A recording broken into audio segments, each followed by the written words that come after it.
Good morning, everybody. I'm waiting for the video. There it is. Good morning, everybody. How are you? Good morning. It is Monday morning. It is December 5th. It is a pretty sunny, beautiful day out. Um, and I'm here live. It's 11:07, and I'm really happy to be here, although I have to tell you. So my I can't remember what originally I had thought about talking about today because it doesn't actually matter because I spent the weekend playing with some friends. I went to this really cool store in Worcester called Seed to Stem. It's in this like mill in right in downtown Worcester, and it was really cool. And it was all these tons and tons of plants and unusual plant things, and then there was like interspersed with like crystals and some tarot cards, and I even got a new oracle deck. It was just a really cool, and there was like this whole like wall, not wall, but like there was like these like this like table of these incredible crystals. It was like a little overwhelming. The energy was a little intense because there were so many crystals there. Um and but it was neat. At one point Patty was like, "Can you just help me stay on the planet?" She's like, "Just put your hands on my shoulder because it helped me ground." And so because it was the energy was really intense. They were playing funky music. It was a very cool place. And then we went out to lunch and we had just had a lovely day. And then yesterday I taught a class working with your guides. It was a really phenomenal class and I was super excited and I was really flying high from it. It was awesome. There were these women like really got deep and we did some really powerful work in a short span of time. It was only a 2 hour class and it went by like that, but it was really fun. It was so much fun to be in person. And the owner of the store was like, "When are you coming back?" I was like, "When do you want me back?" So I'm already planning for another class in March, February, I think. So it's very cool. So and then I met Francine for lunch, and we laughed. She and her husband and I went out to lunch, and we laughed, and we joked around with each other. We were teasing each other. It was super fun. And we stayed. We went to this little bar where she lives because I was right near her house, and we played Keno. And whatever, I had $10 on me, so I was like, all right, I'll throw some numbers on. And I mostly played a quick pick because I was like, well, if it's mine, the universe is going to give it to me, no problem. And I can laugh about this because it was funny.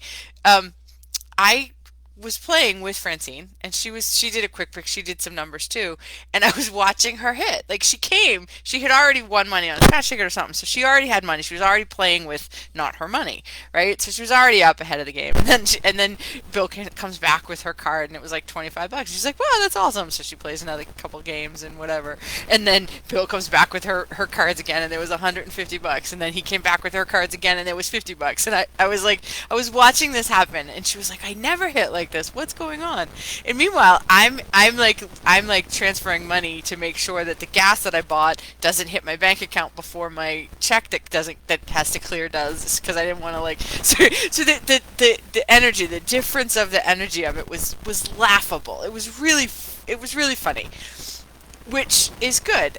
And if you're joining us, say good morning and say hi and let me know how you are. And if you're watching a replay, let me know that too. And good morning. But so the stark difference was so.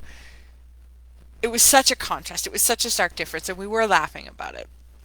And so at one point she was like, "What the fuck? I don't even get it." I was like, "Yeah, me neither."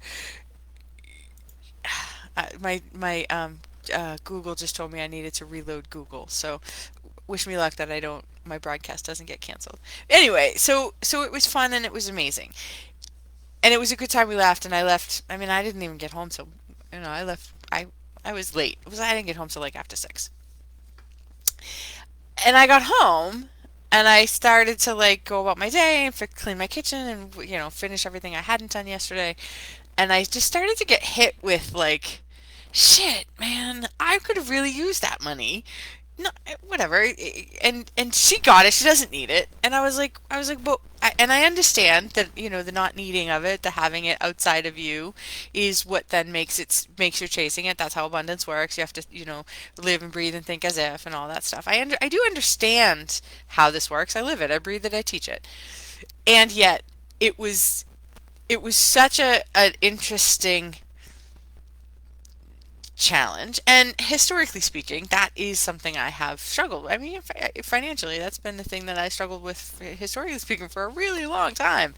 Um, and I had this moment of it, like it hit me, and I was like, I was tired. I was tired of micro adjusting. I was tired of the surrender. I was tired of like understanding the lesson, and I just was tired of all of it. So I had a weepy, woe is me, poor Robin pity party for myself. And I was pretty deep into that, and I was sad and miserable. And I did everything that I do. I do my stuff, I did the method. I did some abundance prayers. I did more surrender. Right. I mean, I know how to get myself out of it, but I also needed to kind of wallow in it a little bit. Where I'm in second chakra, I teach in the at Reese Thomas, and I teach my students, and we're both in all of my classes right now are in second chakra, and second chakra is watery and emotional and needy, and also in my second chakra, it's a there's a like a my poor me, like a woe is me kind of, that's the energy. And it's sometimes a poor me enforcer, like look how you made me feel. But it's poor me, woe is me. So I expected it to come up, and it was perfectly fine. And I allowed myself to cry and wallow and have my day. I was talking to Patty last night, and she just was like, I know, I get it. And I was talking to my friends this morning, and Jamie and Virginia were like, I hear you and I understand. Right? It's because I can clear it, and it's gone, and the last vestiges were here this morning, and I was kind of a little mopey. So I just allowed myself to mope in it. Like I didn't try to fix it. I didn't try. I mean, the intensity. I moved that through, and I did my self soothing, but I wasn't trying to fix it. I wasn't trying to move through it. I gave myself permission to just be a little mopey all morning. Um, I'm not even dressed, right? I haven't taken a shower yet. It's 11 o'clock, 11:30, 11:15 in the morning. I'm just like, I'm doing my stuff, but I'm, allowing myself to mope. And the title, what I talked about today, the title of the Mondays with Robin is the days when the dragon wins. I don't know, 1,000 years ago, I used to be a teaching assistant for, I was a graduate teaching assistant for the OT program that I graduated from. I graduated in 97. This was a couple of years later. I was getting my master's degree, and I went back as a teaching assistant so that I could get my master's degree. So I was a teaching assistant, and I don't remember where I found this quote, but in my office, I had all these quotes, and my office was like a fun place to be, and all the students would stop by because I was then who I am now. I just didn't know it. So I had all these quotes on my wall, and one of the quotes I had on my wall then was, some days, no matter how right you are and how hard you fight, the dragon still wins. And it was a picture of a dragon with smoke coming out of its nostrils, looking very satiated, and next to it was a sword and some armor, and it was very clear that this warrior, this knight, had tried to fight the dragon, and the dragon won. And I think that's where I'm at right now. No matter how hard I fight, no matter how red I am, yesterday was a low point. Yesterday was a weepy moment. And I'm not attaching to it. And also, I'm not attaching to yesterday, Francine winning all this money and me being like, all right, I'll take my $5. Right? At one point, I was playing on her money because she had money and I didn't. Right? It was fine. It was easy, and I mean it sincerely. We had a lot of fun yesterday.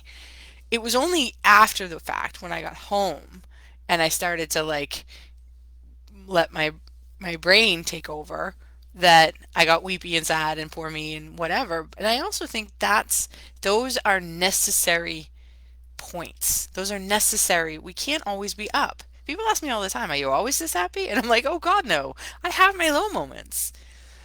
I think if I had tried to force myself to get better, get over it, move through it, I wouldn't have been able to first of all, it wouldn't have been effective. And so I've just allowed myself to, I don't want to say wallow, but I've allowed myself to the energy hangover of that intensity come back down and just kind of do my thing today and still be in the flow, but not really have to fight any dragons today. Angela, you feel this, right? Yes, we've all been here. I think everybody can relate to this. Everybody can feel that. And I really not pride myself, but I really work at being someone who is not jealous that someone else gets something. I'm like someone in my circle gets something. I'm like, "Oh, awesome. That's fantastic for them because that just raised the vibration of the whole group of us." So I really actually live that and breathe that, and so it has nothing whatsoever to do with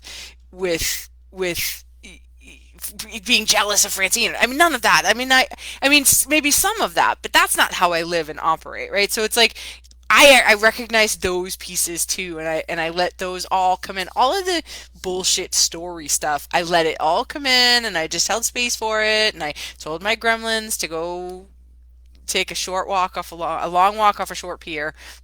I was much more explicit. I really was like, you can go fuck yourselves. And I didn't even have I was like, you're supposed to do the compassion, befriend it. And I was like, nope, fuck you all.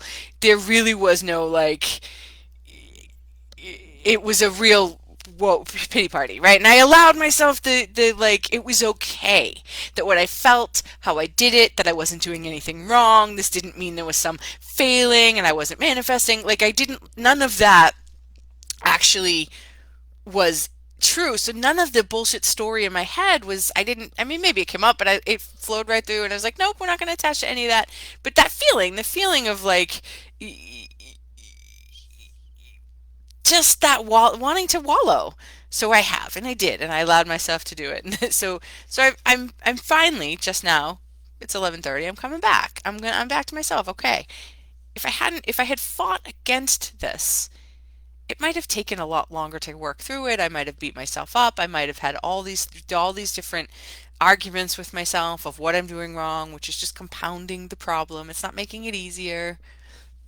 So as I was finally deciding that, all right, I'm going to go live this morning, I saw this one of the accounts I follow on Instagram. She does these like Saturday funnies, and it's a series of funnies. But this one I think is so poignant and relatable. I'm not sure. I'm going to try to see if you can see it. Um, Angela. Yeah, exactly. Having people who can acknowledge it and hold space for you. Exactly. Yes. See me down and having people hold space for you, and that's absolutely it's awesome. So anyway, so this I don't know if you can see it. This is the one that like made me laugh out loud this morning. It says me calling God to make sure I ain't on his strongest warriors list again for 2023. And I laughed out loud because it does feel like 2022 has been a like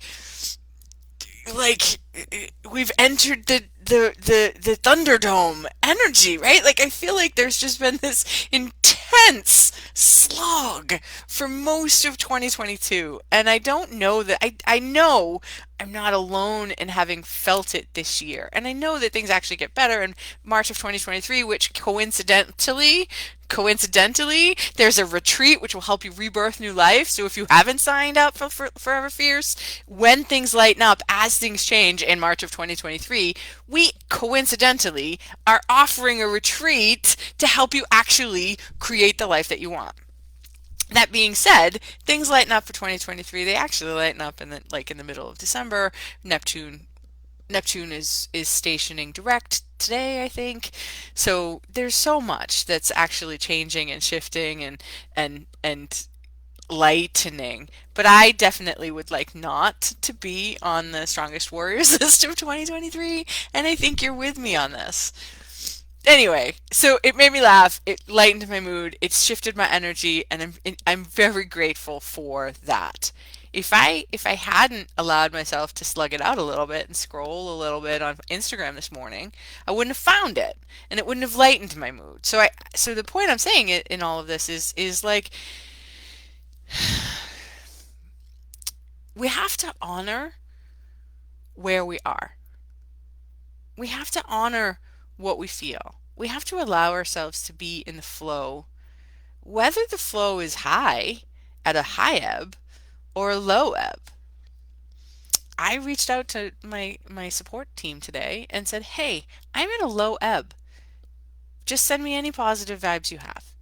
It gave me it was a momentary pause of like, can I send this? Because I'm always the person who's like, hey, I'm sending you love and light. It's awesome. I get it. I feel you.